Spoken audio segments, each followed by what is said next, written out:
जी आपने बोला है कि ज्यादा उद्दंडता करोगे तो अपने आप धुलाई भी चालू कर देंगे हाँ आपकी, इसका क्या? हाँ, इसका मतलब होता है जैसे आप मनमानी आचरण कर रहे हो, तो आपको फंसा, जो मन फंसाए है, अब ऐसी जगह फंसोगे कि ऐसी भारी बेइज्जती होगी, कुछ गली में नहीं जाओगे तुम, थर्रा जाओगे, कांप जाओगे, या अंदर से जला दिया जाएगा इतना कि आप कान पकड़ोगे कि प्रभु बस इस बार बचा लो, कभी भूल नहीं करेंगे।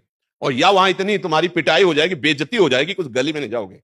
भगवान दो प्रकार से कृपा करते हैं, एक बार समझा के और दूसरी बार घटना पैदा करके। अरे हृदय कांप जाएगा कि भूल से भी नहीं करेंगे। इससे भी आश्चर्य कुछ तो है। और क्या, उसे बड़े करुणा निदान है। वो कहते हैं साम दाम और दंड भेष से सीधे रास्ते लाऊं, नकली से बनाऊं असली, भगत मेरे मुकुटमणि, मैं भक्तन को दास, भगत मेरे मुकुटमणि। ये मेरे मन में ठनी, नकली से बनाऊं असली, झूठा खेले साचा होए। अगर झूठे से ड्रामा से भी भक्ति शुरू की होगा, भगवान मैं आपका, अब उनका प्रोसेस शुरू हो जाएगा।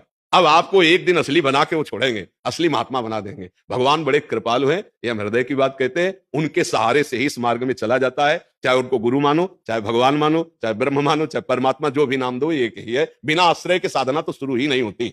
अगर आप कुछ भी नाम जब करने लगे तो उसमें किसी संत का आश्रय हुआ, उनकी वाणी का आश्रय हुआ, तभी शुरू होती। तो आश्रय नहीं है क्या है? अब हमारी बात ना मानो, आप कह दो हमारे आश्रित हो, तो कैसे माने जाओगे आश्रित? है ना? तो हम श्री कृष्ण के आश्रित तब हुए जब गीता जी मान रहे हैं।